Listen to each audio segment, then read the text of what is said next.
بسم اللہ الرحمن الرحیم وقرآنا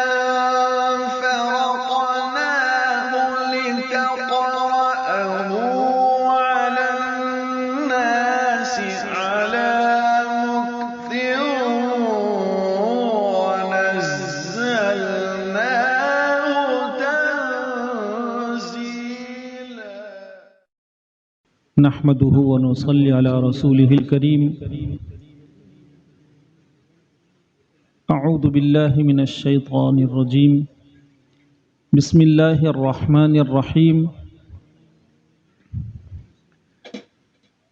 فلولا نفر من كل فرقة منهم طائفة ليتفقهوا في الدين ولينذروا قومهم إذا رجعوا إليهم لعلهم يحذرون. صدق الله مولانا العظيم.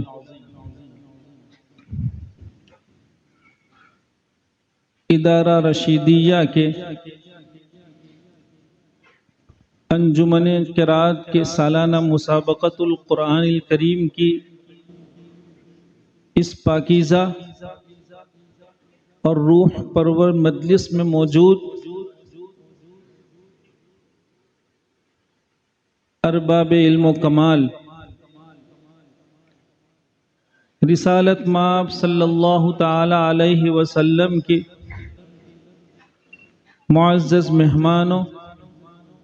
اور ان مہمانان رسول صلی اللہ علیہ وسلم کو سننے، قرآن کریم کی اس پاکیزہ نسبت پر بسط شوق اللہ کے اس گھر میں تشریف لائے ہوئے میرے بزرگوں اور بھائیوں، ہم اور آپ ان عزیزوں سے اپنے سال بھر کی کاوشوں کے نمونوں کو سن رہے تھے۔ قرآن کریم کو بہت عمدہ آواز، شاندار لہجوں میں پڑھنا، سننا، سننے کے لیے جانا، یہ سنن نبویہ صلی اللہ تعالی علیہ وسلم سے ہے۔ لہذا آج کے اس بابرکت مجمع میں موجود سارے ہی لوگ اپنے لیے اس حاضری کو یوں سعادت خیال کریں گے کہ اللہ تعالیٰ نے اس مجلس کی برکت سے کئی سنن کی اتباع ہمارے اور آپ کے حصے میں فرمائی ہے۔ قرآن کریم کو خوش الحانی سے تلاوت کرنا یہ سنت نبی صلی اللہ علیہ وسلم ہے۔ بہت سارے ارشادات ہیں، اس مضمون کو طول دینے کی ضرورت نہیں ہے کہ سرور کونین صلی اللہ علیہ وسلم جب اس دنیا میں تشریف لائے تو اصحاب ثروت، مالدار قسم کے لوگ، وہ بھی اپنے مال کو اور اللہ تعالیٰ نے اپنے جن بندوں کے حق میں بہترین، خوبصورت اور جاذب گلے فرما رکھے تھے، وہ بھی اپنی ان نعمتوں کو گانوں میں، مختلف قسم کے عشقیہ اشعار میں ضائع کر رہے تھے۔ لیکن قربان جائیے سرور کونین صلی اللہ علیہ وسلم پر کہ آپ نے، چونکہ آپ رحمت للعالمین ہیں، امت کی اس زبوں حالی پر ترس کھاتے ہوئے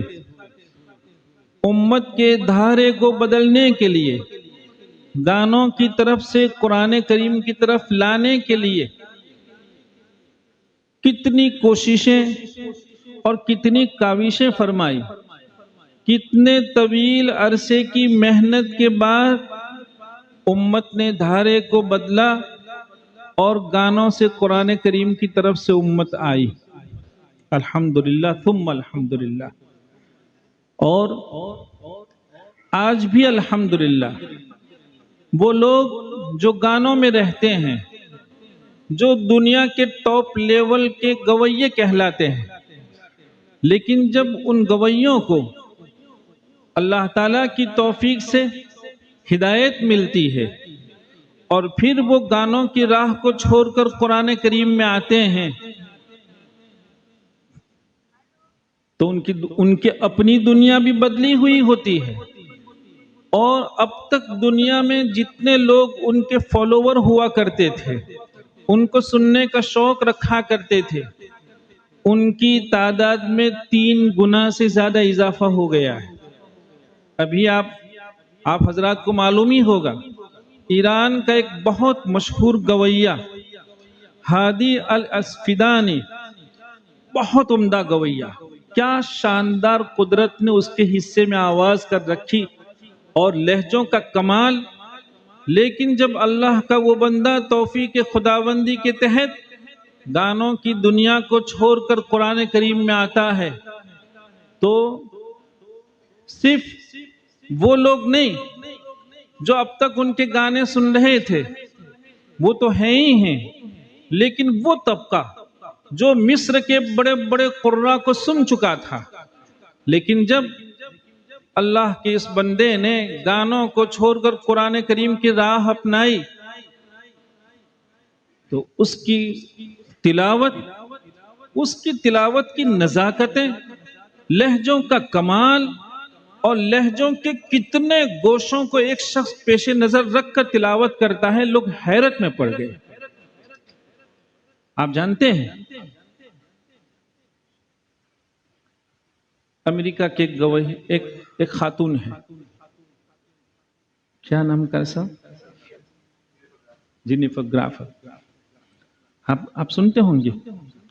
شیخ محمد صدیق المنشاوی جب تذکرہ ہو رہا تھا، میں نے کہا کیا عمدہ تذکرہ ہے، کیا لوگ ہیں۔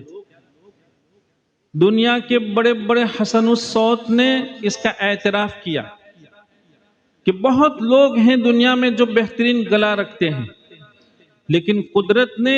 شیخ محمد صدیق المنشاوی کو جو گلا دے رکھا ہے، اس گلے کا امتیاز اور کمال یہ ہے کہ لہجوں کے جتنے ناحیے ان کے گلے میں فٹ ہو جاتے ہیں، اور لہجوں کا انطباق اس شخص کے گلے سے جتنا شاندار ہوتا ہے، کوئی آواز نہیں ہے کہ اتنے سارے لہجوں کو، ان سارے لہجے اور سارے لہجوں کے ناحیوں کو کوئی گلا اتنا عمدہ لے کر نہیں چل پاتا ہے جو گلا اللہ تعالیٰ نے شیخ محمد صدیق المنشاوی کو عنایت فرمایا۔ یہ امریکہ کے خاتون، آپ سنیے سورہ فاتحہ شیخ محمد صدیق المنشاوی کی آواز میں مشق کرتی ہے، اور کرتے کرتے اس خاتون نے کتنی محنت کی ہے۔ یہ سرور کونین صلی اللہ علیہ وسلم کی محنتیں تھیں۔ اللہ کے رسول صلی اللہ علیہ وسلم کا منشا تھا کہ امت کے ایسے خوش قسمت لوگ کہ اللہ تعالیٰ نے اپنے خاص انعام کے لیے ان کا انتخاب فرمایا، انہیں چاہیے کہ وہ قدرت کے اس عطیے کو گانے جیسی گندی چیزیں جہاں حیا جواب دے دیتی ہو، ایک والد اپنے بیٹے کے ساتھ بیٹھ کر اس مضمون کو نہیں سن سکتا ہو، ایک شریف گھرانے کی والدہ اپنی بیٹی کے ساتھ بیٹھ کر ایسے گانوں کو اور ایسے عشقیہ اشعار کو کبھی نہیں سن سکتی۔ بہت بڑی دنیا ہے جو گلوں کو ایسے گندے مضامین میں ضائع صرف نہیں کر رہی تھی، وہ اپنے قلوب کو بھی گندا کر رہے ہیں۔ لیکن قربان جائیے، اللہ کے رسول صلی اللہ علیہ وسلم نے امت کے دھارے کو بدل کر یہ کہا کہ یہ ساری چیزیں جو لہجے، آواز کا شوق، لہجوں کے ساتھ اس کا انطباق، کہا یہ قرآن کریم میں بھی ہو سکتا ہے، قرآن کریم میں بھی سب۔ اسی وجہ سے دنیا جانتی ہے عربی زبانیں سب جگہ پڑھائی جاتی، سارے اداروں میں عربی زبان پڑھائی جاتی ہے، لیکن عربی کسی بھی کتاب کی عبارت خانی میں مد نہیں ہوا کرتا، غنّے نہیں ہوا کرتے ہیں۔ قرآن کریم ہے جس میں مد بھی ہے اور غنّہ بھی ہے، حالانکہ مد اگر چھوڑ دیا معنی پر کوئی اثر نہیں پڑ رہا ہے، لیکن چونکہ اللہ تعالیٰ کو مقصود تھا، جناب نبی کریم صلی اللہ علیہ وسلم نے جب یہ چاہا کہ امت گانوں کی راہ چھوڑ کر اپنے سارے لہجوں کا شوق قرآن کریم سے پورا کریں، ظاہر بات ہے کہ آپ مد نہیں کریں گے تو اپنی قرات میں کبھی بھی حسن نہیں لا سکتے۔ اور ہم اپنے عزیزوں سے کہیں گے کہ بچوں، مد کیا چیز ہے؟ مد جو تڑپا دینے والا موقع ہوا کرتا ہے، اس کے لیے شروع سے ماحول بنانا پڑتا ہے۔ ہم آپ کو اس کا مشورہ دیں گے کہ ہمارے جن عزیزوں نے آج کے اس بابرکت مجلس میں اپنے اساتذہ کرام کی اتنی عمدہ کاویزیں پیش کی ہیں، ان کے پاس صلاحیتیں ہیں، مبارک ہو، بہت اچھی صلاحیتیں آپ کے پاس۔ کوشش کیجئے کہ مصر کے جن قراء کی آپ تقلید چاہ رہے ہیں، ایک مرتبہ نہیں، کبھی بھی لہجہ ایک دو مرتبہ سننے سے بن ہی نہیں پائے گا۔ لہجوں کو سننے کے لیے مصر کے بڑے بڑے قراء اپنے اکابر کی ایک آیت کو 100 مرتبہ سنتے ہیں۔ کون؟ مصر کے لوگ۔ ہم وہ لوگ ہیں جو لہجوں سے بالکل نابلد ہیں۔ ہماری دنیا لہجوں سے بالکل نابلد ہے، ہم لہجے جانتے ہی نہیں۔ مصر کا تو بچہ پیدا ہی ہوتا ہے لہجوں کے ماحول میں۔ ہم نے شاید اس سے پہلے بھی کہا تھا کہ ان کا تو بچہ روتا بھی ہے تو لہجوں میں روتا ہے، بچہ پیدا ہوتا ہے۔ مصر کے لوگ کیا پوچھئے، اور ہم نے دیکھا ہے وہاں مصر کی عوام لہجوں کے کمال سے جو جھوم جاتی ہے اور وہ بے خود ہو جاتی ہے، اور اپنی خوشی کا جس انداز میں اظہار ہم نے دیکھا ہے، چونکہ وہ سمجھتے ہیں ہماری دنیا لہجوں سے واقف نہیں ہے، اسی وجہ سے تو اقرأوا القرآن بلحون العرب، لحون کے دو معنی ہے لیکن ایک معنی اس میں یہ بھی ہے، اقرأوا القرآن بلحون العرب، عرب کے انداز میں تلاوت کرنی چاہیے۔ بہرحال ہم یہ عرض کر رہے تھے کہ بچوں، آپ جن لہجوں کی تقلید چاہ رہے ہیں، ایک آیت کو 100 مرتبہ سنیے، اور دیکھیے کہ جب مصر کا کوئی قاری مد کرنے کے لیے پہلے سے جو ماحول تیار کرتا ہے اور جیسے ہی وہ مد شروع کرتا ہے، یہ ان کا مد کرنا آدمی کو بے خود کر دیتا ہے۔ وہ کچھ مدود میں ایسی لہریں لاتے ہیں، یہ ہمیں سمجھنے کی ضرورت ہے۔ جب تک اچھے لوگوں کو بہت دھیان سے نہیں سنیں گے، وہاں تک تقلید بے کمال ہی نہیں ہوا کرتی ہے۔ آپ کو اللہ رب العزت نے صلاحیتیں دی ہیں، آپ نے الحمدللہ محنت کی راہ اپنائی ہے، دل جلے اساتذہ کرام ارباب انتظام نے آپ کو یہ راہ دکھلائی ہے، بڑی آگے ہر طرح کی صلاحیت الحمدللہ آپ میں ہے۔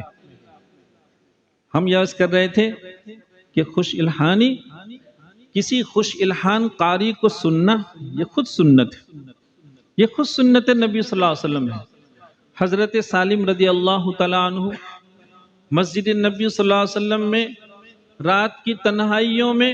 قرآن کریم کی تلاوت فرما رہے، بہترین آواز، شاندار لہجہ۔ حضرت عائشہ رضی اللہ تعالیٰ عنہ کا وہاں سے گزر ہوا، دیکھا کہ کوئی صحابی رسول بڑی عمدہ تلاوت کر رہے ہیں۔ حضرت عائشہ رضی اللہ تعالیٰ عنہ وہاں رک گئی اور ان کی تلاوت کو دیر تک سن کر محظوظ ہوتی رہی۔ پھر جب خدمت نبی صلی اللہ علیہ وسلم میں پہنچتی ہیں تو اللہ کے رسول صلی اللہ علیہ وسلم نے سوال کیا، ما حبسکی، عائشہ تم کہاں رک گئی تھی، کیا ہو گیا، کیسے دیر ہو گئی؟ تو حضرت عائشہ رضی اللہ تعالیٰ عنہ جواباً عرض کرتی ہے کہ یا رسول اللہ صلی اللہ علیہ وسلم، آپ کے ایک صحابی قرآن کریم کو ایسے جاذب انداز میں تلاوت کر رہے تھے، ان کی کیا آواز تھی، ان کا کیا لہجہ تھا کہ ہمارے لیے ایک قدم آگے بڑھنا مشکل ہو گیا۔ کہا اچھا، اب سنیے، ہم جو عرض کر رہے تھے کہ خوش الحان قراء کو سننے کے لیے جانا یہ خود سنت نبی ہے۔ چنانچہ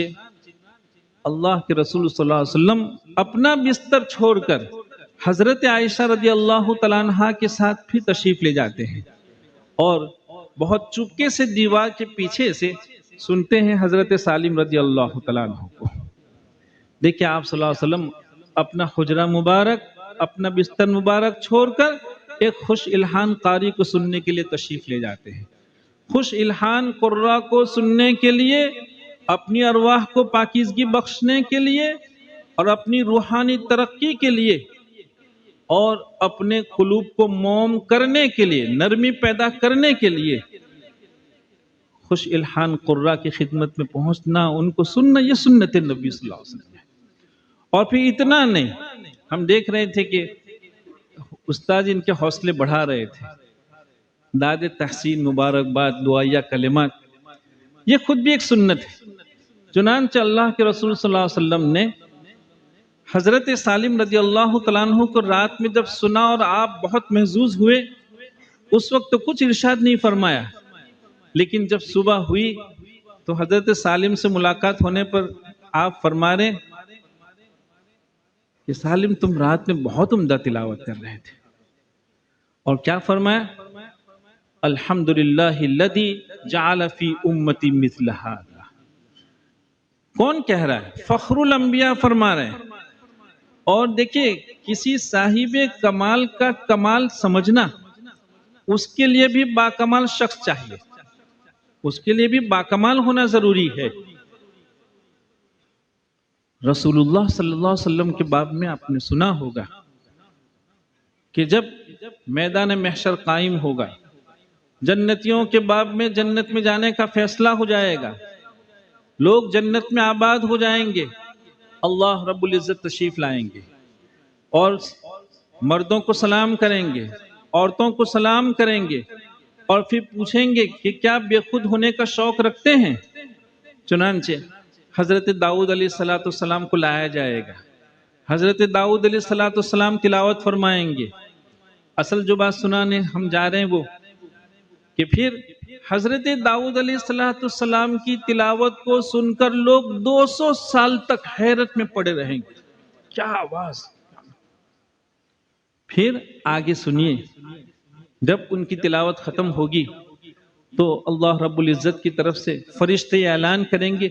کہ کیا اس سے بھی پاکیزہ آواز سے آپ سننا چاہتے ہیں؟ تو کیوں نہیں؟ تو کس کو لایا جائے گا؟ فخر الانبیاء صلی اللہ علیہ وسلم کو لایا جائے گا، اور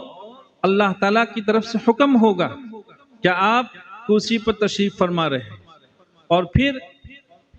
اللہ کے رسول صلی اللہ علیہ وسلم سورہ طٰہٰ تلاوت فرمائیں گے، سورہ یاسین شریف تلاوت فرمائیں گے۔ 2 سورتوں کی تلاوت کو لکھا ہے۔ آپ صلی اللہ علیہ وسلم کی آواز کے باب میں اسی روایت کا آگے ایک جز یہ ہے کہ آپ کی آواز حضرت داؤد علیہ السلام کی آواز سے 70 گنا پاکیزگی میں بڑھی تھی۔ اللہ کا ایسا نبی فخر الانبیاء حضرت سالم کو فرما رہے ہیں، ان کی تلاوت کو سن کر ہم یہ کہہ رہے تھے کہ کسی باکمال کے کمال کو سمجھنا، اس کے لیے بھی بہت بڑا کمال چاہیے۔ اللہ کے رسول صلی اللہ علیہ وسلم جو جنت میں لوگوں کو بے خود کر دینے والے ہیں، وہ حضرت سالم کو سن کے فرما رہے ہیں، اے سالم، روز قیامت میں تمہارے ذریعے دوسری امت پر فخر کروں گا کہ اللہ تعالیٰ نے میری امت میں تم جیسے بہترین آواز کے حامل لوگوں کو پیدا فرمایا۔ عمدہ آواز میں تلاوت کرنا، ایسی تلاوت پر داد پیش کرنا، یہ بھی سنت نبی صلی اللہ علیہ وسلم ہے۔ ہمیں آپ کو معلوم ہونا چاہیے، رحلت ابن جبیر ایک کتاب ہے، اس کتاب میں علامہ ابن القیم رحمۃ اللہ علیہ جو بڑے درجے کے صوفیاء میں رہے ہیں، ان سے متعلق لکھا ہے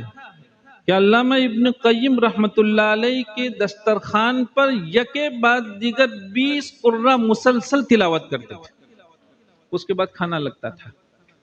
اس کے بعد کھانا ہوا کرتا تھا۔ خود ہمارے یہاں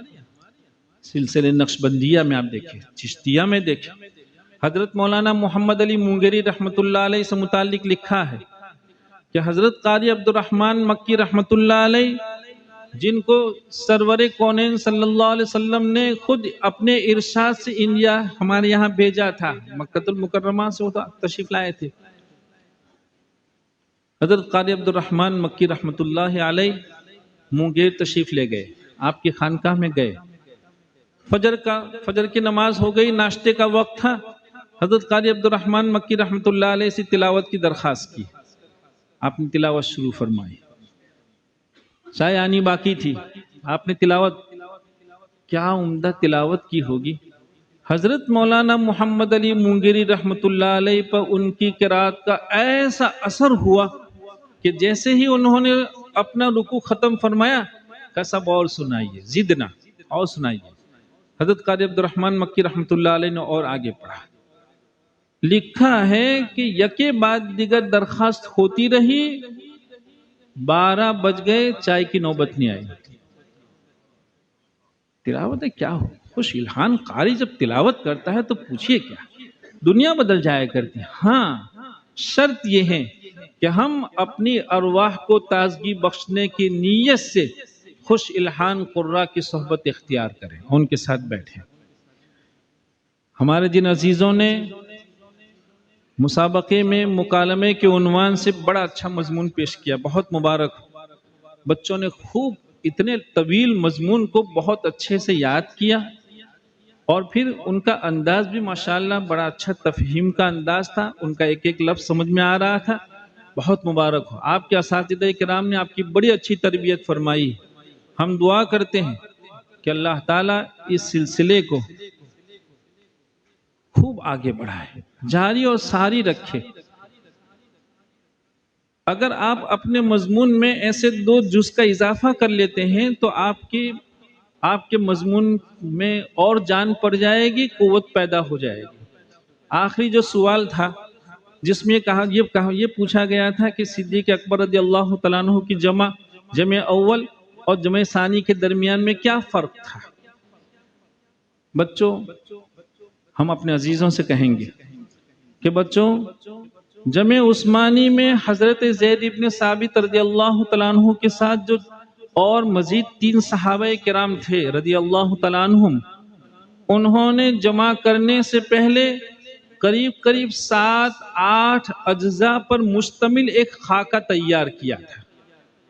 جس میں یہ بھی تھا کہ جو آیات جو قراتیں عرض اخیرہ میں منسوخ ہو چکی تھی وہ اب جمع ثانی میں لکھی نہیں جائے گی، آیات بھی نہیں لکھی جائیں گی، اور وہ قراءات جن کی ٹیمپریری اور وقتی طور پر اجازت تھی ان قراءتوں کو بھی جمع ثانی میں ختم کر دیا گیا، وہ نہیں لکھی جائے گی۔ 2 باتیں۔ نمبر 3، حضرات صحابہ کرام رضی اللہ تعالیٰ عنہم نے آپ صلی اللہ علیہ وسلم سے کسی کلمے کی تفسیر کو سنا، اپنی یادداشت کے طور پر اپنے مصاحف میں ان تفسیری کلمات کو جو لکھا تھا جمع ثانی میں اس پر بریک لگا دیا گیا کہ آئندہ مصحف میں تفسیری کلمات نہیں ہوں گے۔ تیسرا جز۔ چوتھا جز جو ایک اہم ترین جز، ماشاءاللہ آپ نے جمع ثانی کی جو بنیاد بتلائی، دوسری مرتبہ جمع کی نوبت کیا آئی، کیوں آئی، آپ نے بڑے ماشاءاللہ اس کو بہت اچھے انداز سے آپ نے سمجھایا حضرت حذیفہ بن الیمان رضی اللہ تعالیٰ عنہ کے حوالے سے۔ تو اس جمع ثانی میں قرآن کریم کی لکھائی کا ایک ایسا انداز اختیار کیا گیا، املا کا ایسا انداز اختیار کیا گیا جس میں کئی حکمتیں تھیں، وہ ان ساری حکم کا لحاظ جمع اول میں نہیں ہوا تھا۔ وجہ یہ تھی کہ دونوں جمع کی بنیادیں ہی الگ الگ تھی، پہلی جمع الگ وجہ سے ہوئی تھی، دوسری جمع جو ہے وہ الگ وجہ سے ہوئی۔ اگر آپ اپنے مضمون میں ان چیزوں کا تھوڑا اضافہ فرما لیں گے تو انشاءاللہ آپ کا مضمون اور مضبوط ہو جائے گا۔ اللہ تعالیٰ مدد فرمائے۔ ہمارے جن عزیزوں نے ابھی قرات ثلاثہ میں تکمیل فرمائی، بہت مبارک ہو لڑکو۔ بس یہ ہے کہ ابھی موقع نہیں ہے، ورنہ یہ جو ایک مسئلہ ہے کہ قرات ثلاثہ کے باب میں کچھ لوگوں کا اختلاف ہے، لڑکو ضرورت اس بات کی ہے خوب اوراق گردانی کرے۔ اس وقت دنیا آپ کے اعتماد کو اپنے اکابر حضرات صحابہ کرام رضی اللہ تعالیٰ عنہ، حضرات تابعین، ان پر ہمارا آپ کا جو اعتماد ہے اس کو کمزور کرنے میں دنیا لگی ہوئی ہے۔ اب یہ موقع نہیں ہے کہ ثلاثہ کے باب میں کیا ہوا کیا نہیں ہوا، وہ تو حضرت ابن مجاہد رحمۃ اللہ علیہ نے کچھ بنیادیں قائم کر کے قراتوں کو جمع کرنا شروع کیا تھا، اور یہ بجائے امام نافع کے ابھی جو امام ابو جعفر کے لیے قرات پڑھی جا رہی تھی، اصل تو امام ابو جعفر ہیں، ان کی قرات کو ابن مجاہد نے اس لیے اختیار نہیں فرمایا کہ امام ابو جعفر نے صرف 3 مشائخ سے ان قراتوں کو حاصل کیا تھا، اور امام نافع رحمۃ اللہ علیہ نے وہی قراتیں مختلف اور کتنے 70 مشائخ قرات سے، تو چونکہ شیوخ کی تعداد امام نافع کی یہاں زیادہ تھی بنسبت امام ابو جعفر کے، اس لیے ابن مجاہد رحمۃ اللہ علیہ نے امام نافع کی قرات کو اختیار کیا۔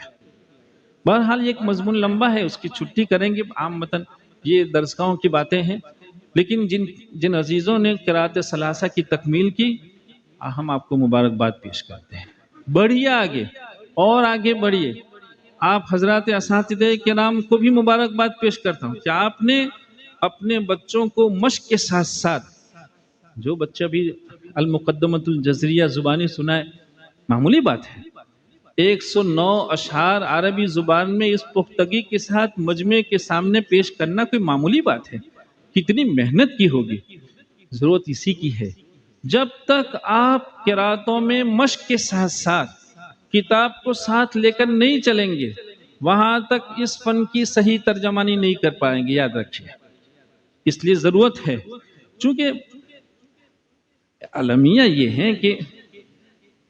قرہ خود اپنے مضامین کو،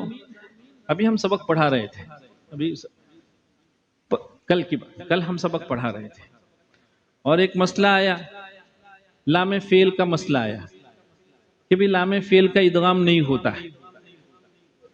لام اور نون یہ دونوں حرف جب جمع ہو جاتے ہیں تو ادغام ہوتا ہے، لیکن فعل کا لام ہو تو نہیں ہوتا ہے۔ قلنا وغیرہ، خیر شرح جو بھی لکھتے ہیں سب کی تقریر کمزور ہے، شرح کی تقریر کمزور ہے۔ یہاں اجمالی طور پر ایسے نہیں کہہ رہے، موقع نہیں ہے، اور پھر یہ ہے کہ مجمع سب وہ نہیں ہے جو ساری باتیں سمجھے گا، اس لیے خاص اہل علم کے لیے باتیں کر رہا ہوں کہ شرح نے قلنا میں ادغام کیوں نہیں ہوا حالانکہ ہونا چاہیے تھا۔ شرح نے جو توجیحات لکھی ہے لنگڑی ہے، لنگڑی سمجھ رہے ہیں؟ لنگڑا جو ہے بہت جو بہت مضبوط ہے، اس کا بھی مقابلہ کر سکتا ہے، بہت تیز بھاگ سکتا ہے، ایسا نہیں، وہ لنگڑی توجیحات ہے۔ بہت عمدہ بات یہ ہے کہ دیکھیں لام اور نون کا اجتماع یہ چاہ رہا تھا کہ ادا کے لیے، تلفظ کے لیے مشکل ہے، جب بھی لام اور نون ایک ساتھ جمع ہو جاتے ہیں تو دونوں کو الگ الگ ادا کرنا یہ مشکل ہوتا ہے، تو تلفظ کی مشکل ہی ہو گیا، تو تلفظ کی مشکل ہی ہے تو ادغام ہونا چاہیے تھا۔ ادغام کرنے سے آپ جب پڑھیں گے کننا، جعلنا، فعلنا، یہ ادغام سن کے آپ کا سامع کیا سمجھے گا؟ یہ کیا کلمہ پڑھ رہا ہے؟ یہ فعلنا کیا چیز ہے؟ یہ کننا کیا چیز ہے؟ وہ سمجھے گا ہی نہیں، وہ نہیں سمجھے گا تو معنی بھی نہیں سمجھے گا، معنی نہیں سمجھے گا تو تفسیر اس کے لیے مشکل ہو جائے گی۔ توجہ سے سننے کی ضرورت ہے۔ دیکھیے، ایک طرف تلفظ کی مشکلی ادغام کو کہہ رہی تھی، اور ایک طرف معنی کی مشکلی ادغام کو منع کر رہی تھی۔ ارباب فن نے تلفظ پر معنی کو ترجیح دی اور کہا کہ جب معنوی پریشانی ہے تو تلفظ کی پریشانی جھیل لیتے ہیں، لیکن معنی کی پریشانی نہیں جھیلا کرتے، اس لیے ادغام نہیں ہوا۔ بچے جب پڑھ رہے تھے میں نے کہا دیکھو، حرمت علیکم المیتۃ والدم ولحم الخنزیر وما اہل لغیر اللہ بہ والمنخنقۃ، یہ ثلاثہ جو بچے بھی ختم کر رہے تھے ان کو معلوم ہے کہ امام ابو جعفر کے یہاں نون ساکن کے بعد خا کے آنے پر اخفا ہوتا ہے، لیکن اس موقع میں نہیں۔ کسی امام کے یہاں، ایک تو لے دے کر یہی ایک امام تھے جو نون ساکن کے بعد خا کے آنے پر اخفا کر رہے تھے، لیکن وہ امام بھی یہاں نہیں کر رہے۔ آخر کیا بات، سب جگہ کر رہے ہیں، یہاں نہیں کر رہے۔ دیکھیے والمنخنقۃ کیا معنی، والمنخنقہ، وہ جانور جس کا گلا دبا کے اس کو مار دیا گیا ہو اس کا گوشت نہیں کھایا کرتے ہیں۔ شریعت میں انسانیت میں ترحم ہوتا ہے، رحم کا مادہ ہوتا ہے، اور ظاہر بات ہے کسی کے گلے کو دیر تک دبا کے اس کی جان نکال دینا یہ ترحم کے خلاف ہے۔ اب سمجھیے والمنخنقۃ میں غنہ نہیں ہو رہا، اخفا نہیں کر رہے ہیں۔ آپ اخفا کرتے، اخفا کرنا اس کو لمبا کرنا تھا، چونکہ اخفا میں ایک الف کے بقدر دیر لگ رہی ہے، تو گلے کو ایسا دیر تک دبائے رکھنا یہ انسانی ترحم کے خلاف ہے۔ اس لیے اس موقع میں یہ کہا کہ اخفا مت کرو، جلدی سے پڑھ لو، منع کیا والمنخنقۃ۔ ابھی ہم قاری سلمان صاحب سے کہہ رہے تھے کہ یہ بچے پڑھ رہے تھے فَأَمَّا مَنْ ثَقُلَتْ مَوَازِينُهُ وَأَمَّا مَنْ خَفَّتْ مَوَازِينُهُ، تو من ثقلت میں اخفا ہو رہا ہے، چونکہ اعمال بہت زیادہ ہے تو اعمال کی کثرت کو بیان کرنے کے لیے گنہ لائے تاخیر کے ساتھ، اور وَأَمَّا مَنْ خَفَّتْ وہاں ہے ہی نہیں، لہذا اس کو بغیر گننے کے بغیر تاخیر کے پڑھا گیا۔ ہم چاہتے ہیں کہ ہمارے یہ عزیز ایسی ساری چیزوں تک پہنچیں، اور قرات کے ایسے کتنا لذیذ اور کتنا دلچسپ فن ہے، آپ مشق کے ساتھ ساتھ ان کو لے کر چلیں۔ آپ کے اساتذہ کرام نے آپ کے لیے راہیں قائم کی ہیں، ان کی قدر پہچانیں۔ اللہ تعالی ہم سب کے مل بیٹھنے کو ہمارے میزان عمل میں فرمائے۔ آپ عزیزوں نے جو محنت کی ہے اللہ آپ کے علم و عمل میں برکت عطا فرمائے۔ امت جو ہمارے آپ کے لیے اپنا سرمایہ وقف کر رہی ہے، اللہ تعالیٰ امت کو بھی ہماری طرف سے بہت جزائے خیر عطا فرمائے۔ پیسے سب کو کڑوے لگتے ہیں، لیکن امت کے یہ مخیر لوگ